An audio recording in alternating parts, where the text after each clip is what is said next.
David Icke, the former footballer, television presenter and Green Party spokesman, hit the headlines when he claimed that spirit forces had chosen him to lead a campaign to save the world. Now, his beliefs are contained in a book, The Truth Vibrations, and his prophecies inspired some and infuriated others. So is he a loony, or a con man, or a devil, or someone we ignore at our peril? Today we're going to have some straight speaking as David Icke faces the public. Welcome to Ghost People, David. I'm looking forward to the next 24 minutes. Nice list of what I may be, wasn't it? Yes, what do you think? Loony, con man? What do you think I think? I think that what I'm saying is the truth, of course, and events will show it to be so. Never in your darkest moments do you think perhaps I am deluded and I'm getting the wrong message here? No, I mean, when you've had messages over a period now of 18 months on a daily basis, and they have proved accurate time and time and time again.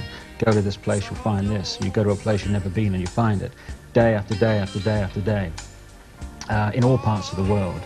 Then you're a crackpot if you say, this is not happening to me. Not if you say it is. You are here to talk to the public, so I'm going to give them the opportunity to start asking questions. Looking forward to it. The only thing that I and a lot of other people that I know have problems around is the fact that I think on the Wogan programme, although you didn't specifically say this, and also on Nicky Campbell's radio interview, you intimated or stated that you were the second coming of Christ. And what I want to ask you is, there wasn't any reference about this in your book that I could find anyway.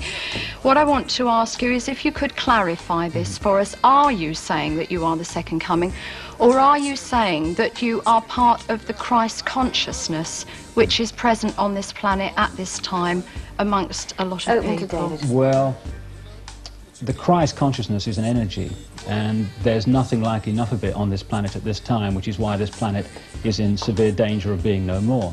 Let me explain this. I'm not saying I'm the second coming of Christ, of Jesus, because Jesus was a separate entity. Creation is broken up into frequencies. This I must explain before I come round to answering the question.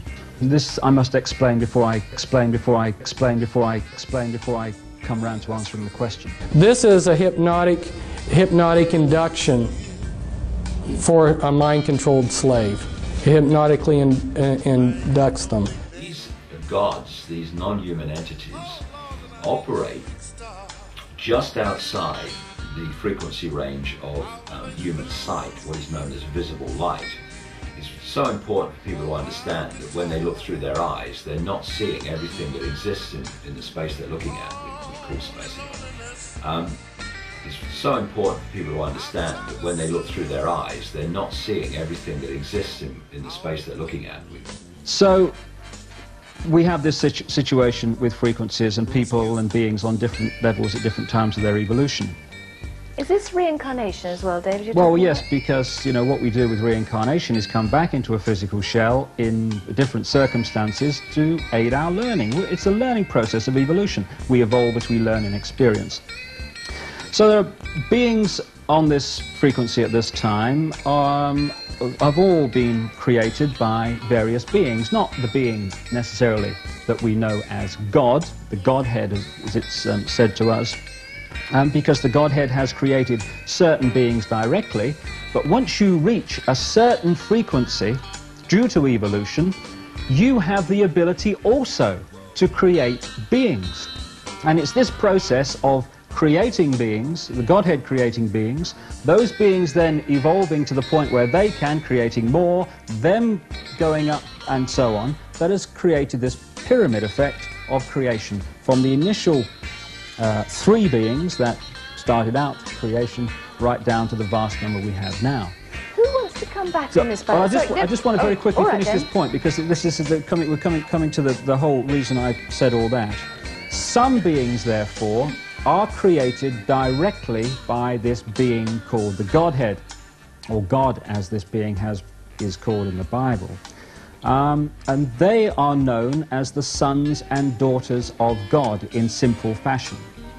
Jesus was one of them, and there are many others. And I just happen to be, fortunately, one of them also, which is why this title comes about. Who shall I go for? There's lots of people with their hands up. Hang on a minute. The man in the left. David's title.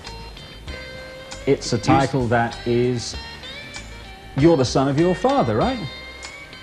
If you have a sister, she's the sister of your father. It's the same thing. It's just a way of trying to explain something that happens in the higher dimensions in a simple human way that people can relate to. Aren't we all sons and daughters of God, though? Sorry? Aren't we all sons and daughters of God?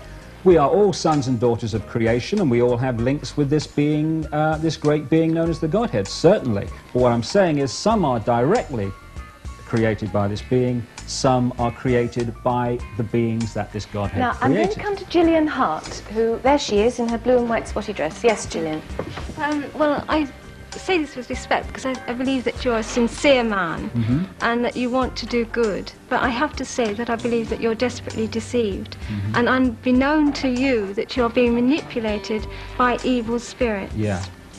I believe the Son of God, as in the Bible, is the only Son of God, whose main mission when he came to earth was to rescue the earth, the planet, and ourselves from the effect of sin, which is death that we see all around us in the planet, the plant life, everything. It's a fact of life.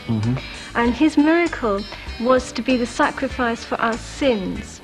And that means that now, but because Jesus laid down his life to pay the penalty for our sins, we can now have that relationship with the Father as his children. There is no relationship with God the Father except through Jesus Christ, his Son, who laid his life down for us. And it is his perfect life and his perfect sacrifice that allows us to have any communication with God the Father at all. Right, David. You have every right in the world to believe that that is the case. I am here to say that it is not. I can talk to you about frequencies and radio dials. He didn't have that advantage, so he talked about many mansions. I've got somebody who's shaking his head violently. I'm just trying to work out.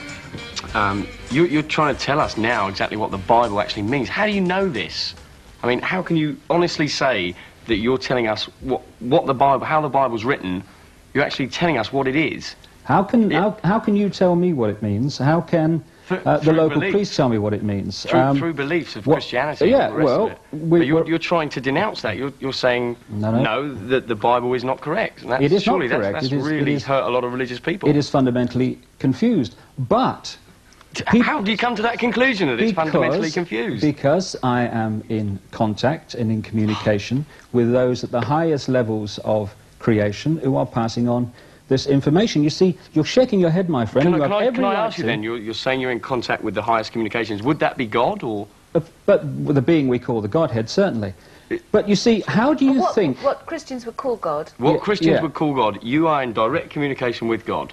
That's where you get your voices from and everything else, yeah? Correct. Is that what you're saying? Wonderful. Well, thank you, David. Thanks, Gary. Fabulous. It's been a pleasure. Thanks, Bill. Thank you so much. Cheers.